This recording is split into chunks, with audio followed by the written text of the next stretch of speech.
Welcome to my YouTube channel, What If Elon? Don't miss out on great stories about Elon Musk told by me personally.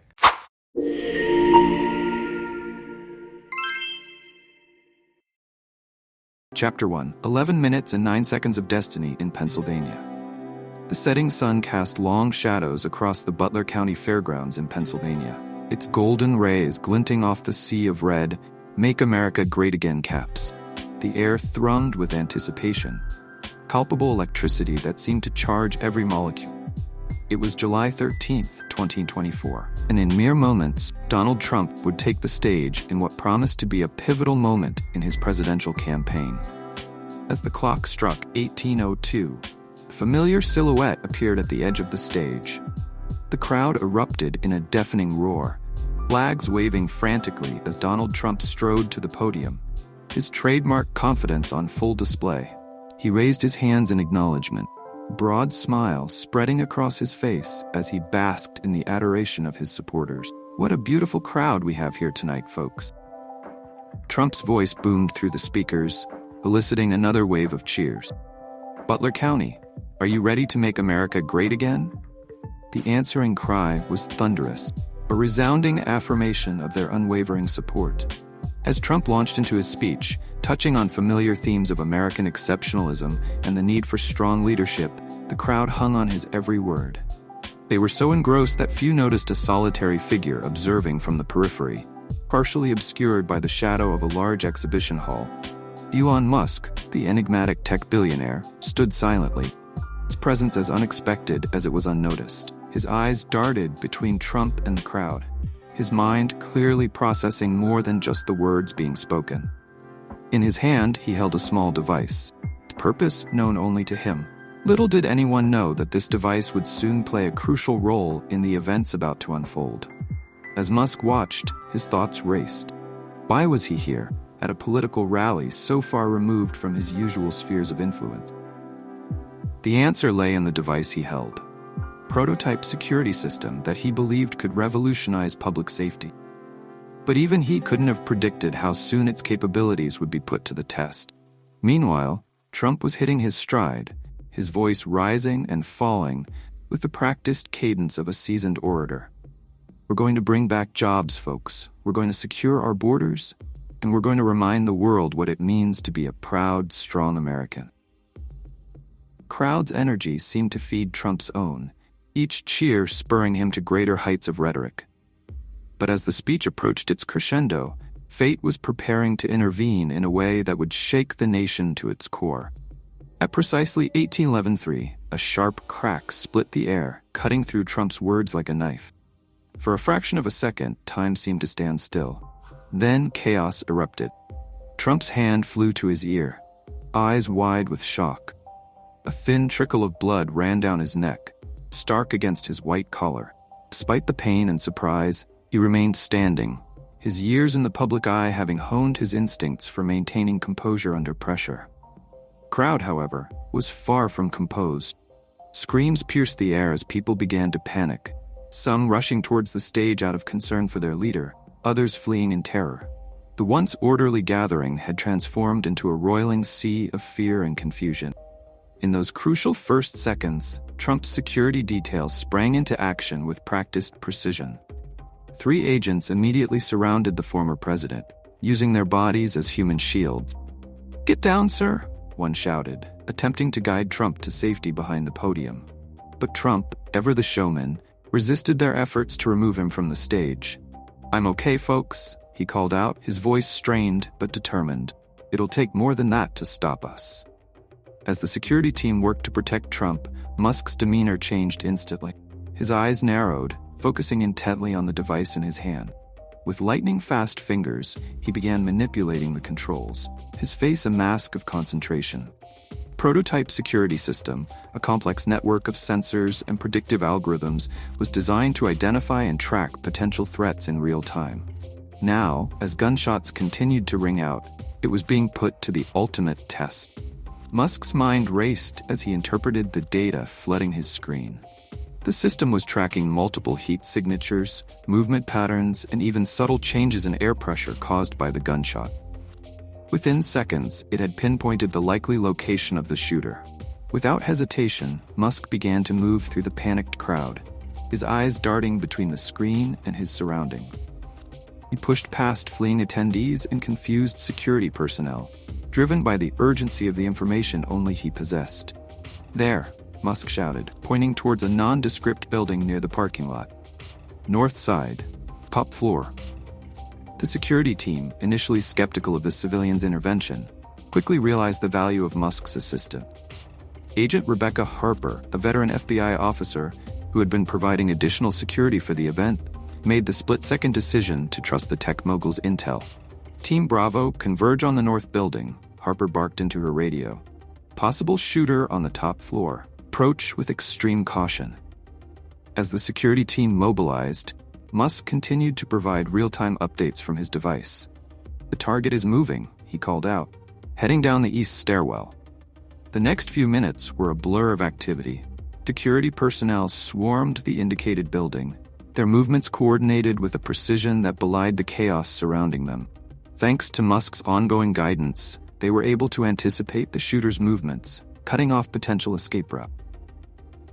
Finally, at 18:13:41, a series of shouts followed by a loud thud signaled that the threat had been neutralized. Thomas Matthew Crooks, the 20-year-old assailant, found himself surrounded and subdued before he could fully comprehend what was happening. As word spread that the shooter had been apprehended, a collective sigh of relief rippled through the crowd.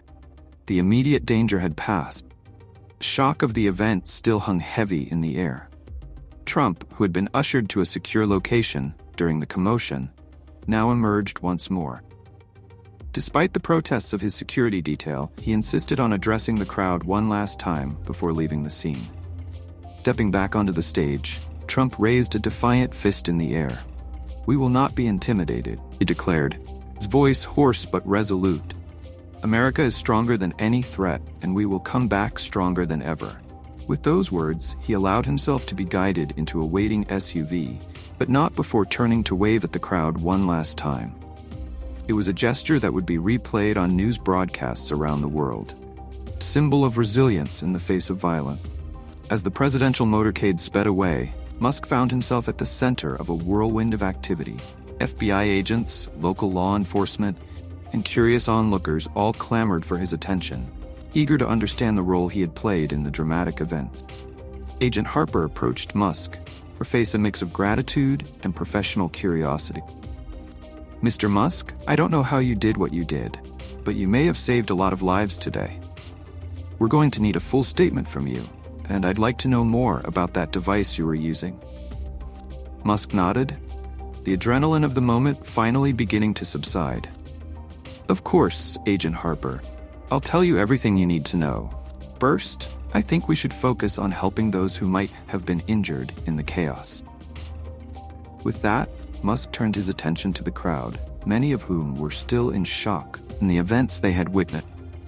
Using the same analytical skills that had helped track down the shooter, he began to coordinate with emergency responders, identifying those in need of medical attention, and helping to restore some semblance of order to the scene. As the sun set on Butler County Fairgrounds, casting long shadows across the now empty stage, the full impact of the day's events was just beginning to sink in.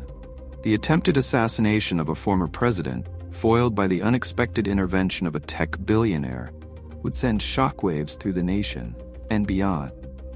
In the coming days, weeks, and months, every detail of those crucial 11 minutes and 9 seconds would be scrutinized. Motives of Thomas Matthew Crooks, the effectiveness of presidential security protocols, and the implications of Musk's advanced technology all come under intense examination.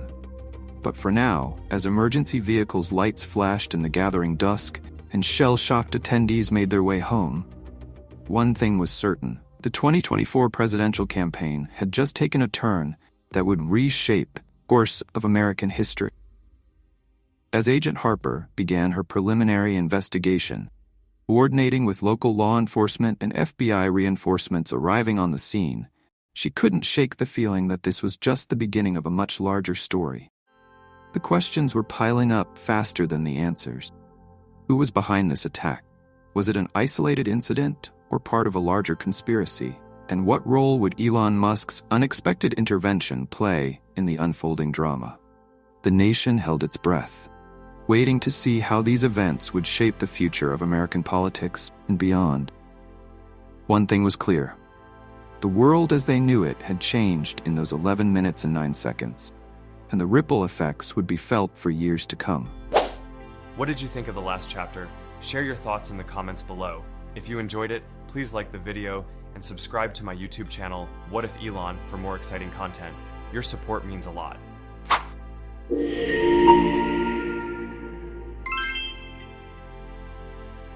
Chapter 2: Aftermath and Ripple Effect. The early morning sun struggled to penetrate the thick curtains of the hospital room, casting a muted glow over Donald Trump's face. Despite the bandage on his ear and the lingering shock in his eyes, the former president's determination remained unshaken. As he prepared to address the nation from his hospital bed, Trump couldn't help but reflect on the surreal events that had transpired just hours ago. "Mr. President, we're ready when you are," a young aide said softly, gesturing to the camera setup. Trump nodded, took a deep breath, and fixed his gaze on the camera. The red light blinked on, and he began his address. "My fellow Americans," Trump started, his voice slightly hoarse but resolute. "Last night, we witnessed not just an attack on me, but an assault on the very foundation of our democracy." He paused, allowing the weight of his words to sink in. "But let me tell you, it'll take more than bullets to stop us from making America great again." As Trump continued his speech, he did something that surprised many. He praised Elon Musk, the tech billionaire whose unexpected presence and advanced technology had played a crucial role in thwarting the assassination attempt. "Elon Musk," Trump declared, his tone softening with genuine gratitude, "is a true American hero. His quick thinking and incredible technology saved lives yesterday. This is the kind of innovation that will keep our country safe and strong." Meanwhile, in the Oval Office, President Joe Biden was preparing for his own address to the nation. The weight of the situation was evident in the deep creases of his brow and the tightness around his eyes. As his team made final adjustments to the teleprompter, Biden couldn't shake the nagging thought that this crisis could define his presidency. "We're live in 30 seconds, Mr. President," his communications director announced. Biden straightened his tie and stepped up to the podium. The camera's red light blinked on, and he began. "My fellow Americans," Biden started, his voice grave yet reassuring, "the violence we witnessed last night has no place in our democracy. We must stand united against such acts of terror, regardless of our political differences." As Biden continued, he outlined immediate measures to enhance security for all presidential candidates. "We cannot allow fear to dictate our political process," he emphasized, his voice gaining strength. "I've directed the Secret Service to work with all campaigns to ensure the safety of every candidate, regardless of party affiliation." While both Trump and Biden called for unity, the reality on the ground told a different story. Across the nation, from the bustling streets of New York, the sun-baked boulevards of Los Angeles, people took to the streets in droves. In Times Square, a sea of red MAGA hats bobbed amidst handmade signs reading, "Stronger than ever and can't silence us." Crowd chanted Trump's name, their voices echoing off the towering billboards above. Just a few blocks away, counter-protest was forming. "No more guns and peace not politics," placards waved in the air as demonstrators called for stricter gun control measures. Similar scenes played out in cities across America. In Chicago, pro-Trump supporters clashed with gun control advocates outside the Thompson Center, their angry shouts drowning out the usual bustle of the Loop. In Houston, tense standoff between opposing groups in Discovery Green required police intervention to prevent violence from erupting. As the nation roiled with conflicting emotions, Elon Musk found himself thrust into the spotlight in a way he had never experienced before. News outlets clamored for interviews, and social media exploded with discussions about his role in the events at Butler. Musk, known for his candid and sometimes controversial online presence, took to Twitter to share his thoughts. "What happened in Butler was a wake-up call," Musk tweeted. "We have the technology to make our public spaces safer. It's time we used it." He followed up with a thread outlining his vision for enhanced security measures using artificial intelligence and facial recognition technology. The tweet sparked an immediate firestorm of reactions. Privacy advocates raised alarms about the potential for abuse, while others praised Musk's proactive approach. Public safety. In a live interview with CNN, Musk elaborated on his experience. "When I heard the first shot, my instincts kicked in," he explained, his usually confident demeanor tinged with a hint of vulnerability. The prototype security system I was testing that day isn't just about identifying threats. It's about predicting and preventing them before they happen. As Musk's words reverberated across the nation, Agent Rebecca Harper of the FBI was piecing together the fragments of the attempted assassination. In a press conference that had reporters on the edge of their seats, Harper revealed the first insights into the motivations of Thomas Matthew Crooks, the 20-year-old assailant. "Our initial investigation suggests that the suspect was heavily influenced by online conspiracy theories," Harper stated, her voice steady despite the bombshell she was dropping. "We've found evidence that he believed in a complex web of baseless claims involving deep state operatives and global elites." The revelation sent shockwaves through the media landscape. Pundits and analysts scrambled to dissect the implications, while social media platforms braced for renewed scrutiny of their content moderation policy. As the political drama unfolded, the economic impact of the assassination attempt began to materialize. The New York Stock Exchange opened to chaotic trading, with the Dow Jones Industrial Average plummeting in the first hours. Investors, rattled by the political uncertainty, sought safe havens, driving up the prices of gold and other stable commodities. On the floor of the NYSE, traders shouted over each other, their faces masks of stress and concentration. Screens flashed red as stock prices tumbled, reflecting the fear and uncertainty gripping the nation. Economic analysts appeared on financial news network, attempting to make sense of the market's reaction. "What we're seeing is a reflection of the uncertainty gripping the nation," explained Dr. Sarah Chen, a prominent economist on CNBC. "The markets hate uncertainty, and right now, the future of the American political landscape is anything but certain." As the financial markets reeled, political parties scrambled to respond to the crisis. Both the Republican and Democratic national committees called emergency meetings to discuss the situation and plan their next moves. In a secure conference room at the RNC headquarters, Republican leaders gathered to strategize. The mood was tense as they debated how to proceed with their campaign in light of the attack on their frontrunner. "We need to show strength," argued a senior official, his fist pounding the table for emphasis. "This is an opportunity to rally our base and showcase Trump's resilience." Others counseled caution, wary of appearing to politicize a national tragedy. The debate grew heated, reflecting the high stakes of their decision.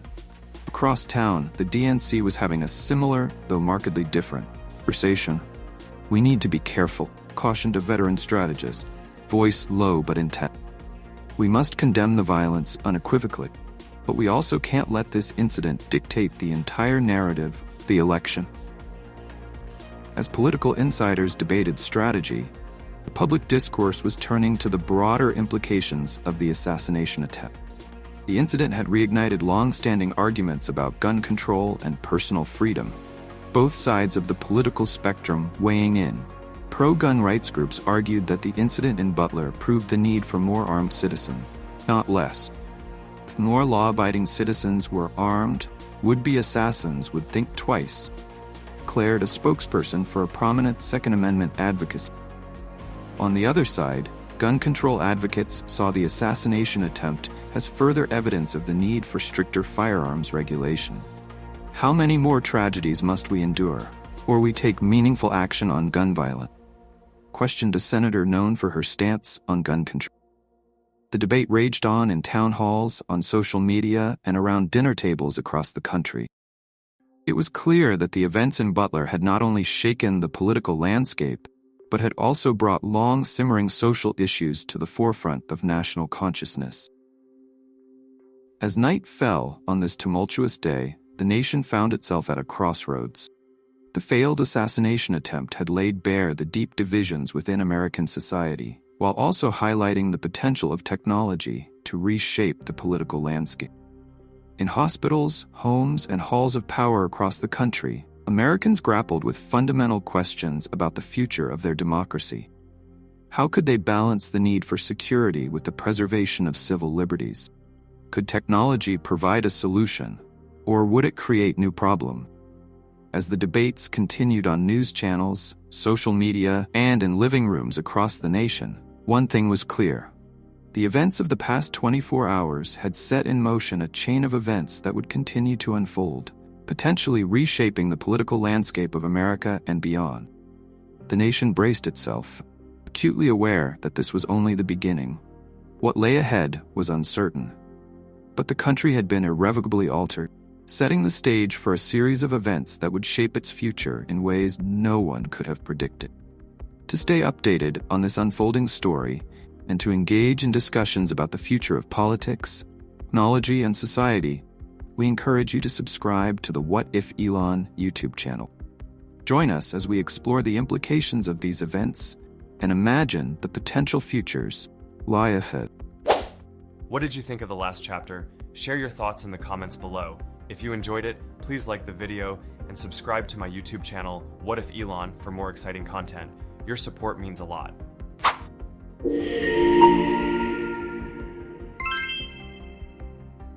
Chapter 3. Biden steps back, Harris steps forward. The White House press corps found themselves summoned to an unexpected briefing on a crisp morning in Washington, D.C. The air was thick with anticipation as reporters speculated about the reason for this sudden call to arms. Many assumed it would be an update on the ongoing investigation into the assassination attempt. But as they filed into the James S. Brady press briefing room, there was a palpable sense something bigger was brewing. President Joe Biden stepped up to the podium, his face a mask of determination. The room fell silent, all eyes and cameras fixed on the man who had led the nation through some of its most challenging times in recent history. Biden's eyes, usually twinkling with warmth, now held a solemn gravity, sent a ripple of unease through the assembled press. "My fellow Americans," Biden began, his voice steady and resolute, "I come before you today, not as your president, but as a citizen who has devoted his life to the service of this great nation." He paused, allowing his words to sink in. Reporters leaned forward, sensing a momentous announcement on the horizon. "After much reflection and discussion with my family and closest advisors, I have made a decision that I believe is in the best interest of our country." Biden's voice wavered slightly, betraying the weight of his next words. "I will not be seeking re-election in the upcoming presidential race." The room erupted in gasps and murmurs. Cameras flashed furiously, capturing the moment that would undoubtedly be splashed across every front page and news broadcast within the hour. Biden raised a hand, calling for silence to continue his address. "Our nation faces unprecedented challenges," he said, his tone growing more impassioned. "The recent attempt on former President Trump's life has shown us the depths of division in our society. I believe that new vision and energy are required to meet these challenges head-on and to heal our nation." As the shock of Biden's announcement rippled through the room, the president wasn't finished dropping bombshells. With a smile that belied the weight of his words, Biden turned his attention to the future of the Democratic Party. "While I step back, I am proud to throw my full support behind a leader who I believe can guide our nation forward with strength, passion, and unwavering dedication to progress. I endorse Vice President Kamala Harris as the Democratic nominee for President of the United States." The announcement sent shockwaves through the political establishment. In one fell swoop, Biden had not only removed himself from the race, but had also reshaped the entire landscape of the upcoming election. As news of Biden's decision spread, reactions poured in from across the political spectrum. Democrats scrambled to adjust their strategies, while Republicans saw both opportunity and challenge in this unexpected turn of events. Vice President Harris, thrust suddenly into the spotlight as the presumptive Democratic nominee, wasted no time in addressing the nation. In a hastily arranged press conference, she stood before the cameras, her posture radiating confidence and determination. President Biden's decision is a testament to his unwavering commitment to the American people. Harris began, her voice steady despite the whirlwind of emotions she must have been feeling. His leadership has guided us through some of our darkest hours, and I am honored to carry forward the torch of progress and unity. Harris went on to outline her vision for the country, emphasizing the importance of coming together in the face of adversity. "We stand at a crossroads," she declared, her eyes flashing with conviction. "And the path we choose will determine not just the next 4 years, but the very future of our democracy. We must embrace science, innovation, and the power of American ingenuity to tackle the challenges that lie ahead." As Harris spoke, political analysts were already dissecting the potential impact of this seismic shift. Some saw it as a bold move that could reinvigorate the Democratic base, while others worried about the loss of Biden's experience and broad appeal. Public reaction was equally divided. Social media exploded with hashtags both supporting and criticizing the decision. Biden steps down and Harris for president trended side by side with Democrat shakeup and election chaos. On the streets of cities and towns across America, citizens grappled with the news. In a diner in Ohio, patrons debated over coffee and pie.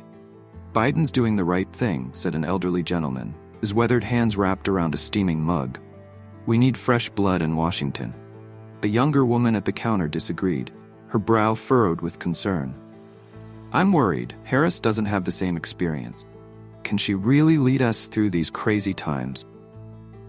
As the nation processed Biden's announcement, another key player in the unfolding drama took center stage. Donald Trump, still recovering from the assassination attempt, held a press conference from his hospital room. Sleepy Joe finally woke up and realized he couldn't handle the job, Trump declared, his trademark bravado on full display despite the bandages visible on his ear. "It's a smart move on his part, we'll give him that. But let me tell you folks, Kamala Harris is not the answer America needs right now." Trump's words, as always, ignited fierce debate. His supporters rallied behind his criticism of Harris, while his detractors accused him of opportunism in the face of a national crisis. Meanwhile, Elon Musk, whose role in thwarting the assassination attempt had catapulted him into the political spotlight, offered his own perspective on the unfolding events. In a series of tweets that quickly went viral, Musk shared his thoughts on the intersection of politics, technology, and space exploration. "Political upheaval often leads to shifts in national priorities," Musk wrote. "But we can't lose sight of the bigger picture. Our future lies not just in Washington, but in the stars. Whoever leads our nation must understand the critical importance of technological innovation and space exploration." Musk's comments sparked a renewed discussion about the role of science and technology in shaping the nation's future. Many praised his long-term vision, while others accused him of using the political turmoil to advance his own agenda. As the day wore on, the Democratic Party leadership convened an emergency meeting to discuss their new strategy. The gathering, held behind closed doors, was said to be intense and at times contentious. Sources close to the meeting reported heated debates about how to position Harris in the upcoming campaign. Some argued for emphasizing her experience as vice president, while others pushed for a message of change and new beginning. "We need to present Harris as the future of our party," one senior Democrat was overheard saying. "She represents a new generation of leadership, one that can bridge the divides in our country." Others cautioned against moving too far from Biden's centrist approach. "We can't alienate moderate voters," another voice argued. "We need to show that Harris can appeal to a broad coalition, just like Biden did." As the Democrats strategized, Kamala Harris prepared to make her first official statement as the presumptive nominee. In a primetime address to the nation, Harris laid out her vision for America's future. "We stand at a pivotal moment in our nation's history," Harris began, her voice steady and determined. "The challenges we face are great, but so is our capacity to overcome them. As your nominee, I pledge to lead with courage, compassion, and an unwavering commitment to progress." Harris went on to emphasize the importance of science and innovation in addressing the country's most pressing issues. From climate change to economic inequality, from healthcare to national security, The solutions we seek lie in the realm of scientific discovery and technological advancement, she declared. Her words resonated with many, particularly younger voters and those in the tech industry. However, they also raised concerns among more traditional Democratic voters, who worried about alienating working-class supporters. As Harris concluded her speech, pollsters across the nation scrambled to gauge the public's reaction. The results, coming in over the next few hours, painted a picture of a dramatically altered political landscape. Early polls showed a significant shift in voter preferences. Harris saw a surge in support among younger voters and women, while Trump's base remained largely unchanged. The real battleground appeared to be among independent voters, many of whom expressed uncertainty in the face of such rapid political changes. One poll, conducted by a major news network, showed Harris and Trump in a virtual dead heat, with a significant portion of voters still undecided. Another survey indicated that issues of technology and scientific advancement had suddenly become top priorities for many voters, reflecting the influence of recent events and Musk's public statement. As night fell on this extraordinary day in American politics, the nation found itself in uncharted territory. The assassination attempt on Trump had set off a chain reaction that had now fundamentally altered the course of the presidential race. Questions abounded. Could Harris successfully unite the Democratic Party and win over undecided voters? How would Trump adjust his campaign strategy in light of these new developments? And what role would figures like Elon Musk play in shaping the national conversation about America's future? As citizens across the country tuned into late-night news broadcasts and scrolled through their social media feeds, one thing was clear. 2024 presidential election had become one of the most unpredictable and consequential in American history. The nation watched with bated breath, the political arena primed for an unprecedented showdown. The very fabric of American democracy seemed to be in flux, with the forthcoming battles promising to redefine its contours in the days ahead. To stay informed about these rapidly unfolding political developments and to engage in discussions about the future of American democracy, we encourage you to subscribe to the What If Elon YouTube channel. Join us as we analyze the implications of these events and explore potential scenarios for the upcoming election. What did you think of the last chapter? Share your thoughts in the comments below. If you enjoyed it, please like the video and subscribe to my YouTube channel, What If Elon, for more exciting content. Your support means a lot.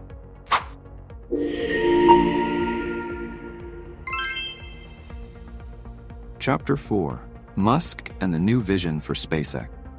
The sun had barely risen over the SpaceX headquarters in Hawthorne, California, when employees began to notice an unusual buzz of activity. Whispers spread through the corridors like wildfire. Elon Musk had called for an emergency all-hands meeting. As the staff filed into the main conference room, air was thick with anticipation and a hint of apprehension. "What do you think this is about?" A young engineer whispered to her colleague.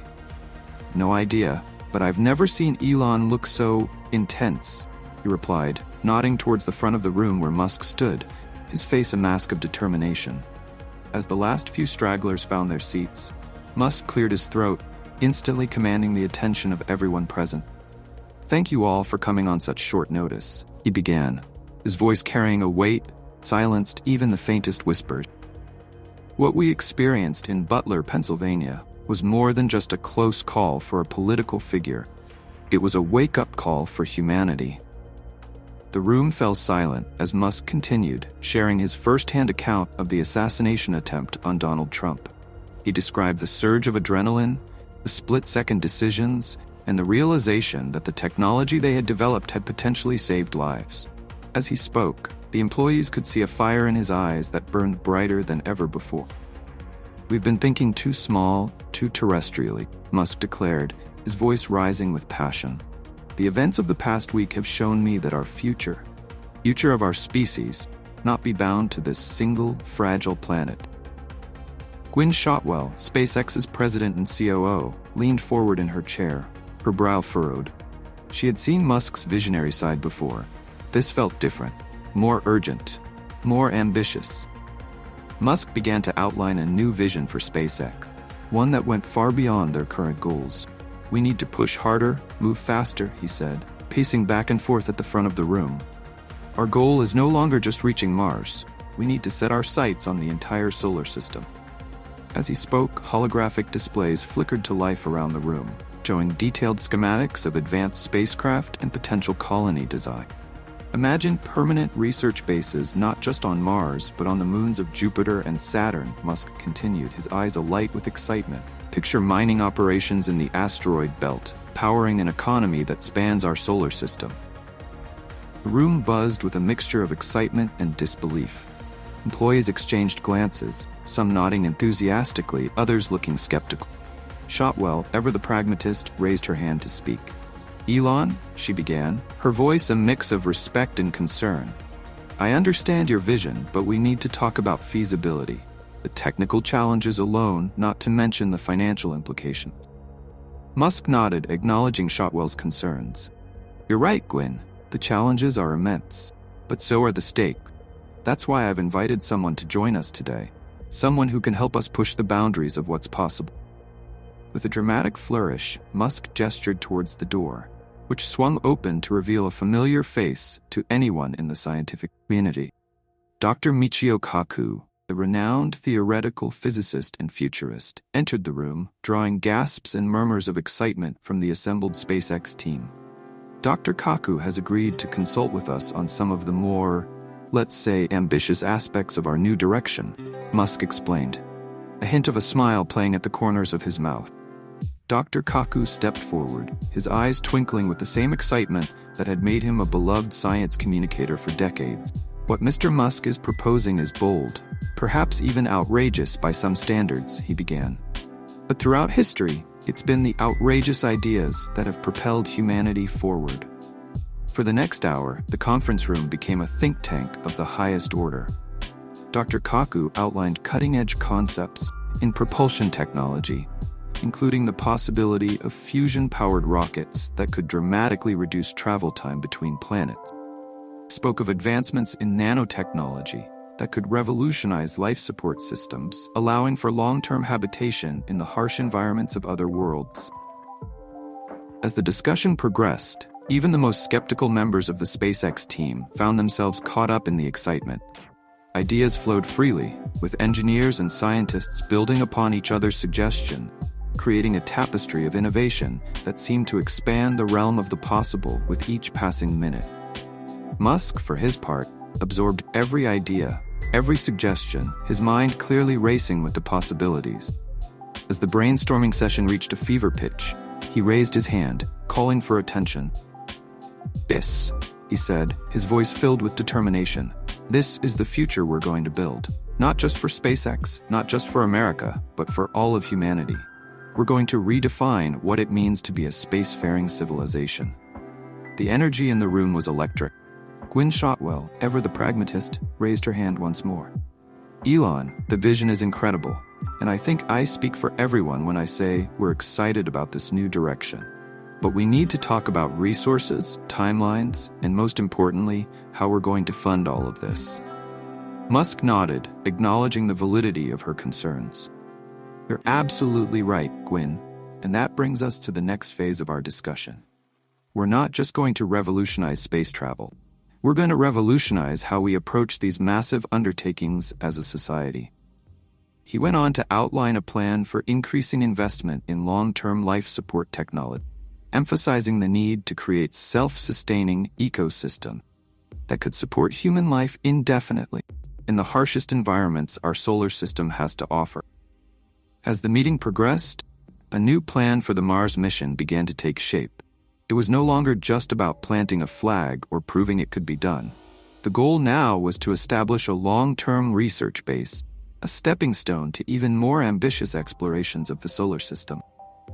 "Imagine," Musk said, his voice filled with wonder, "permanent human presence on Mars.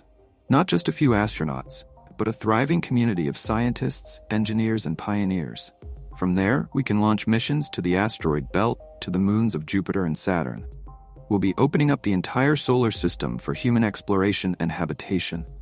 The enormity of the vision was not lost on anyone in the room. As the excitement of possibility mingled with the weight of the challenges ahead, Shotwell spoke up once more. Elon, this is incredible, but we need to talk about how we're going to approach the government and the public with this. This isn't just a corporate initiative anymore. What you're proposing will require support on a global scale. Musk nodded, acknowledging the challenge. You're right, Gwyn, and that's where you come in. I want you to lead our outreach effort. We need a new communication strategy, one that will help build public trust and excitement for this new vision. Shotwell sat back, her mind already racing with ideas. We'll need to be transparent, he said after a moment. Show the public every step of the process. Make them feel like they're part of this journey. We could launch a series of educational programs, partner with universities, maybe even create a reality show about the training and preparation of our Mars colonists. As the meeting stretched into its third hour, Musk called for attention one final time. We've covered a lot of ground today, he said, his voice betraying a hint of the exhaustion they all felt. But this is just the beginning. I want every department to come back to me in 48 hours with detailed proposals on how we can implement these ideas. He paused, looking around the room at the faces of his team. Despite the long hours and the enormous challenges ahead, there was an unmistakable energy in the air, a sense of purpose that seemed to invigorate everyone present. One last thing, Musk added. I've decided that we need to make a big splash with this new direction.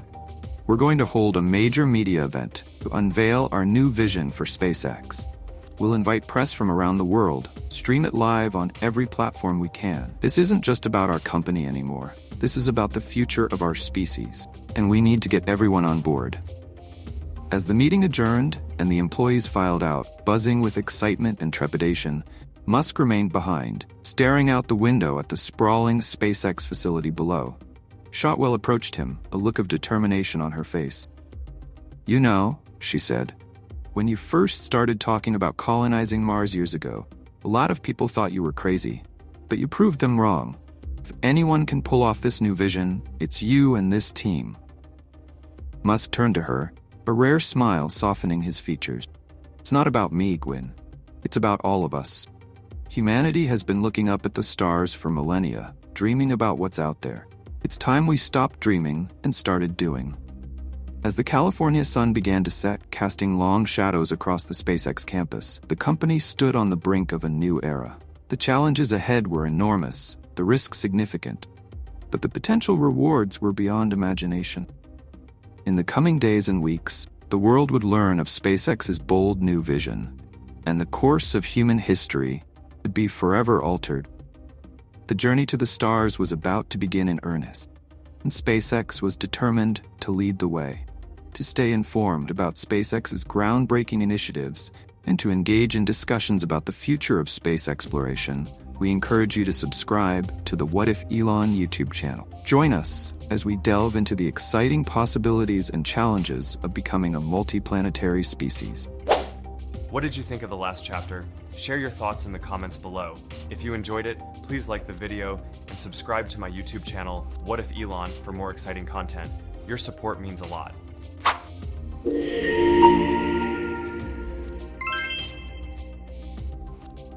Chapter 5. Whispers of Doomsday. October 12, 2024, Global Scientific Conference in Geneva, Musk's private bunker. The Grand Conference Hall in Geneva buzzed with anticipation. Scientists, politicians, and journalists from around the world had gathered for what promised to be the most important scientific summit in human history. At the center of it all stood Elon Musk, his face a mask of determination as he prepared to address the crowd. Ladies and gentlemen, Musk began, his voice carrying across the hushed room. What I'm about to share with you will change everything we thought we knew about our place in the universe. As Musk launched into his presentation, detailing the discoveries on Mars and the looming cosmic threat, the audience sat in stunned silence. Holographic displays showed the Martian structures, the energy signatures from deep space, and the ominous readings from Apophis X. In the front row, Dr. Samantha Moore, a leading climate scientist known for her skepticism of radical solutions, leaned forward, brow furrowed in concentration. As copy retry, Claude's response was limited as it hit the maximum length allowed at this time. MN Vit Dip, Down bao so kitu wantinyan la dai dan. Bao sat yu kova deni. Edit Musk concluded his presentation. Dr. Moore was the first to her feet, her hand raised. Mr. Musk, she called out, her voice sharp with skepticism. While your findings are certainly intriguing, how can we be sure this isn't just another ploy to funnel resources into your Mars colonization fantasy? Climate crisis here on Earth demands our full attention. Musk's eyes narrowed slightly, but he kept his composure. Dr. Moore, I understand your concerns, but the data doesn't lie. The threat we're facing isn't just to our climate, to our very existence as a species. Mars isn't a fantasy, it's our lifeboat.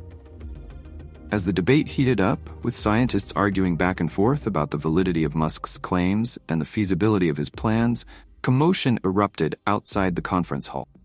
Hassan al-Faisal, a charismatic religious leader known for his opposition to space exploration, led a group of protesters in chants against abandoning Earth.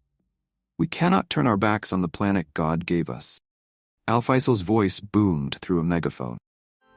This talk of Mars is blasphemy. Inside the hall, Emily Chang, an ambitious young journalist, watched the proceedings with keen interest. Something about Musk's presentation didn't quite add up. Energy signatures, timeline of discoveries, it all seemed too convenient, too neat. As Chang jotted down notes, planning her investigation, she didn't notice the well-dressed man observing her from across the room. Nikolai Volkov, a Russian oligarch with ties to Putin, had his own reasons for being interested in Musk's Mars mission, and he wasn't about to let a nosy journalist interfere with his plans.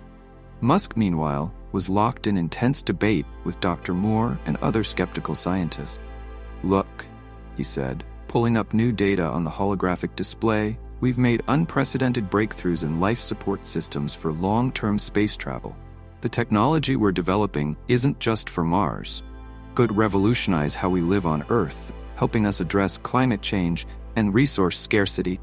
As the scientists pored over the new data, murmurs of excitement began to ripple through the crowd.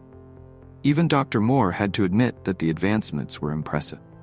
But just as the tide seemed to be turning in Musk's favor, the conference was interrupted by a startling phenomenon.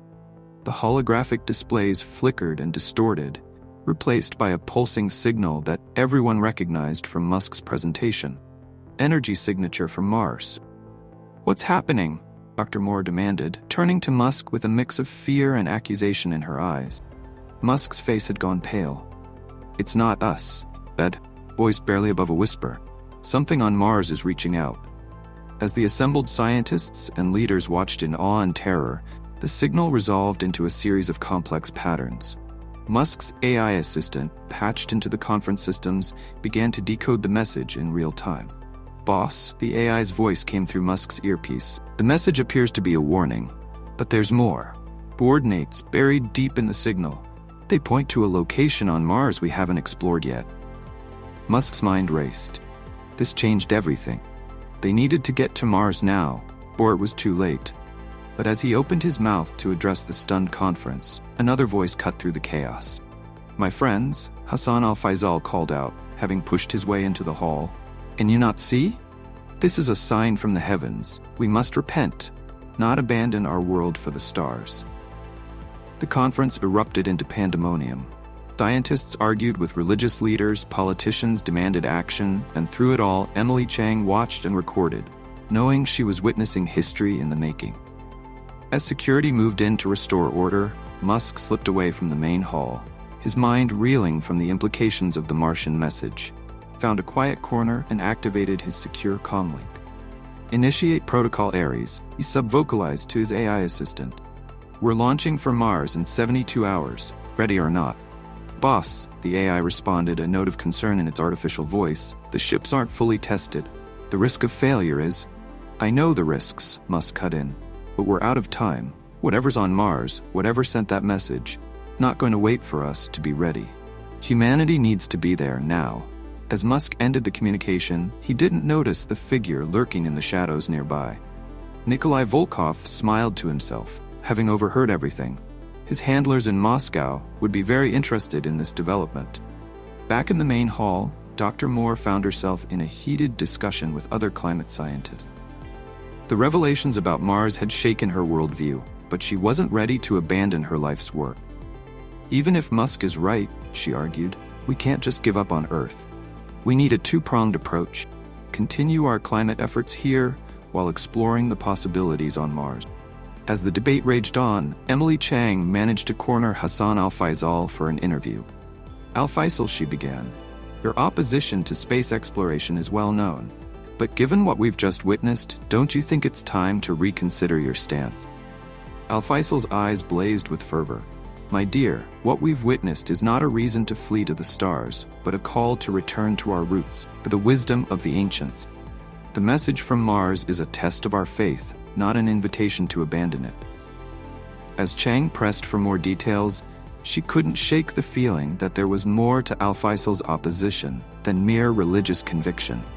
The way his eyes darted around the room, the slight tremor in his hands, he seemed afraid. But of what?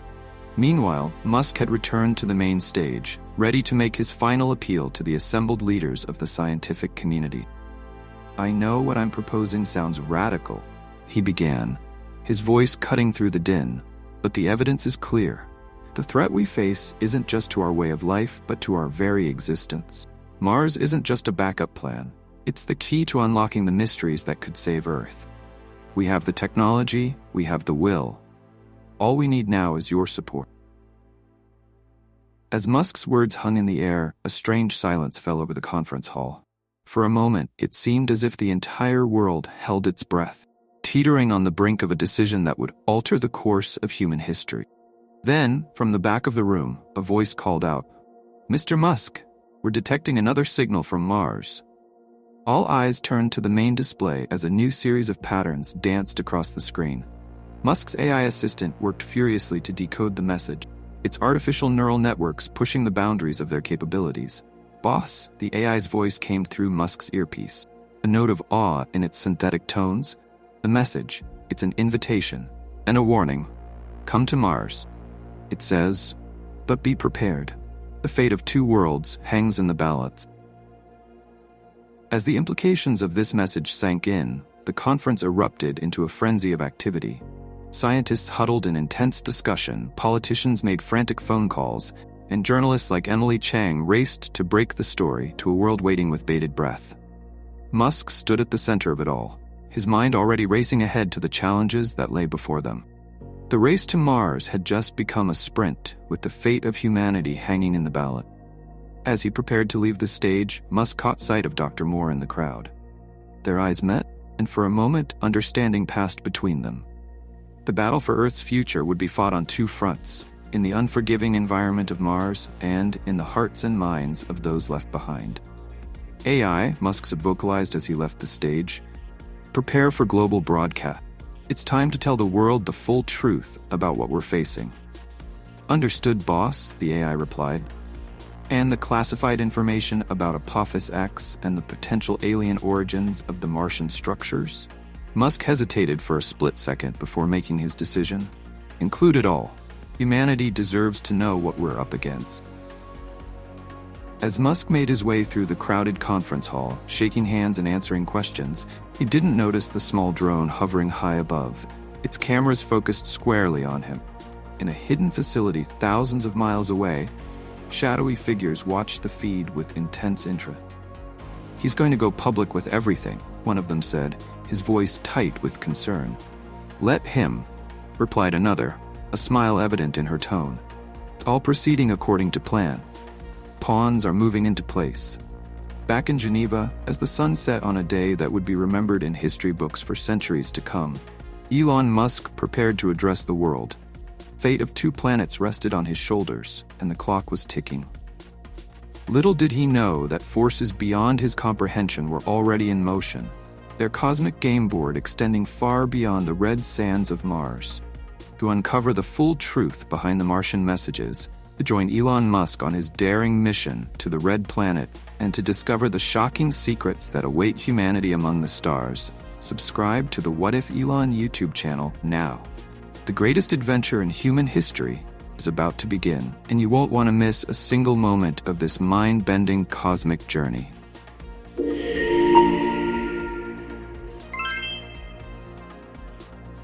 Chapter 6. Global ripples of America's new space policy. Holographic display of the Earth slowly rotated in the center of the Oval Office, its blue oceans and green continents a stark contrast to the tense atmosphere in the room. President Donald Trump, fresh from his election victory, stood before a gathering of advisors and cabinet members, his eyes fixed on the ethereal globe. "Gentlemen, ladies," Trump began, his voice carrying a weight of determination, "what you're about to hear will reshape not just America, but the entire world." With a dramatic gesture, he plucked a glowing point from the hologram, Cape Canaveral, and expanded it into a detailed view of launch pads and spacecraft. Our first 100 days will be remembered for centuries to come. As Trump unveiled his ambitious plan, focusing on technological innovation and space exploration, the room buzzed with a mixture of excitement and apprehension. The President's words painted a future of American-led missions to the Moon, Mars, and beyond, promising a new era of scientific discovery and economic growth. Across the Atlantic, the reverberations of Trump's announcement were felt immediately. In Brussels, the European Commission hastily convened an emergency session. Grand halls of the Berlaymont building, usually a picture of bureaucratic calm, now thrummed with nervous energy. "This isn't just about space," argued French President Emmanuel Macron, his voice echoing through the chamber. "This is about the future of European relevance in a rapidly changing world." German Chancellor Olaf Scholz nodded gravely. "We must respond decisively, but wisely. Europe cannot afford to be left behind in this new space race." As the EU leaders debated their response, halfway across the world in Beijing, the atmosphere in the Great Hall of the People was one of calculated restraint. President Xi Jinping, surrounded by his top advisors, listened intently to a briefing on the American announcement. "We will not be drawn into a reckless competition," Xi declared, his voice measured but firm, "but neither will we allow ourselves to fall behind. China's space program will accelerate, with purpose and precision." Within hours, state media outlets across China were reporting on increased funding for the nation's space initiatives, carefully framing it as a long-planned development rather than a reaction to American policy. Meanwhile, in Moscow, an unexpected move was taking shape. In a televised address that caught many off guard, Russian President Vladimir Putin extended an olive branch to the United States. "The challenges of space are too great for any one nation to face alone," Putin declared, his usually stern features softened by a hint of a smile. "Russia is ready to work alongside the United States and other nations to push the boundaries of human knowledge and achievement in the cosmos." The proposal from Russia sent shockwaves through the diplomatic community. After years of increasing tensions between the two nations, the prospect of cooperation in space offered a glimmer of hope for improved relations. As the world's superpowers jockeyed for position in this new era of space exploration, smaller nations watched with a mixture of excitement and trepidation. In a joint statement, a coalition of developing countries expressed concern about the environmental and economic implications of an intensified space race.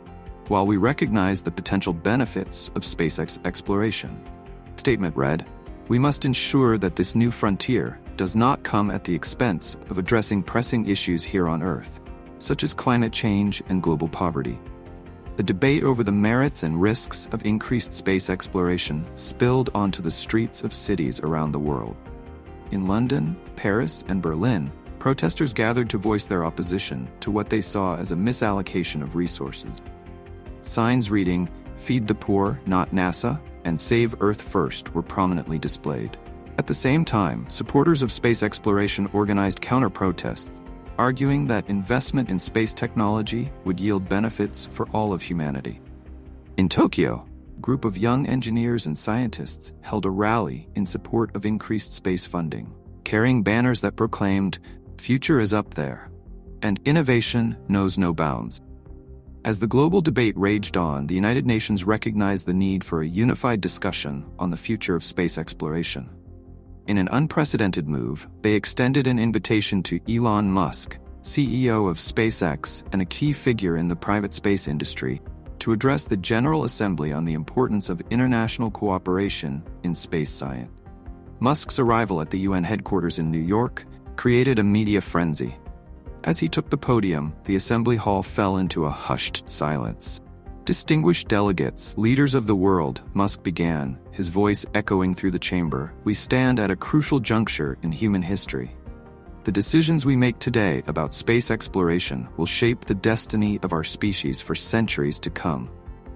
Musk went on to emphasize the importance of international cooperation in space science. He argued passionately that the challenges of space exploration were too great for any single nation to tackle alone, and that collaboration was not just beneficial, but essential. The cosmos does not recognize our earthly borders, Musk declared. In space, we are not Americans, Russians, Chinese, or Europeans. We are Earthlings, united in our quest to understand and explore the universe. His speech resonated with many in the audience, drawing applause from delegates representing nations across the political spectrum. However, it also sparked intense debate among member states about the role of private companies in shaping international space policy. Following Musk's address, scientists from around the world began to voice their own opinions on the future of space exploration. In a joint statement published in the prestigious journal Nature, a group of leading researchers called for increased data sharing and collaborative research in space science. The challenges we face in space exploration are unprecedented. The statement read, "Only by pooling our resources, sharing our data, and collaborating on research can we hope to make significant progress. We call on all nations and private entities involved in space exploration to commit to open science and international cooperation." This call for collaboration was met with enthusiasm by many in the scientific community. However, it also raised concerns about intellectual property rights and national security among some government officials and industry leaders. As the global scientific community debated the merits of increased collaboration, the private sector was making moves of its own. Major tech companies around the world began announcing plans to invest heavily in space-related research and development.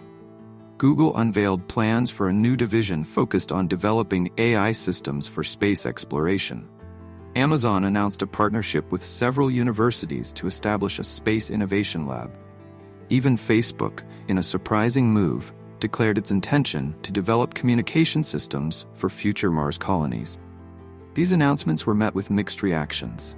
While many praised the private sector for stepping up to advance space technology, others expressed concern about the growing influence of corporations in space exploration. As the day drew to a close, President Trump made one final announcement that would set the tone for the future of American space policy.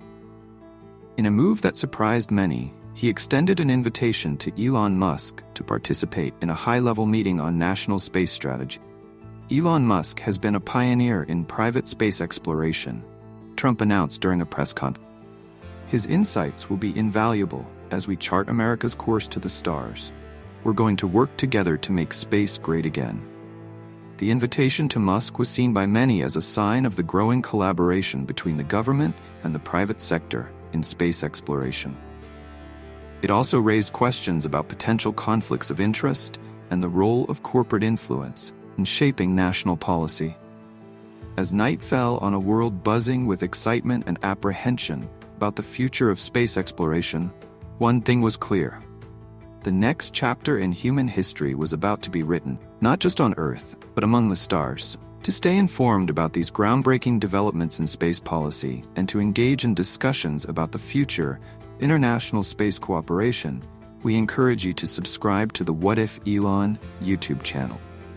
Join us as we explore the potential implications of this new era of space exploration and its impact on global politics, economics, and scientific advancement.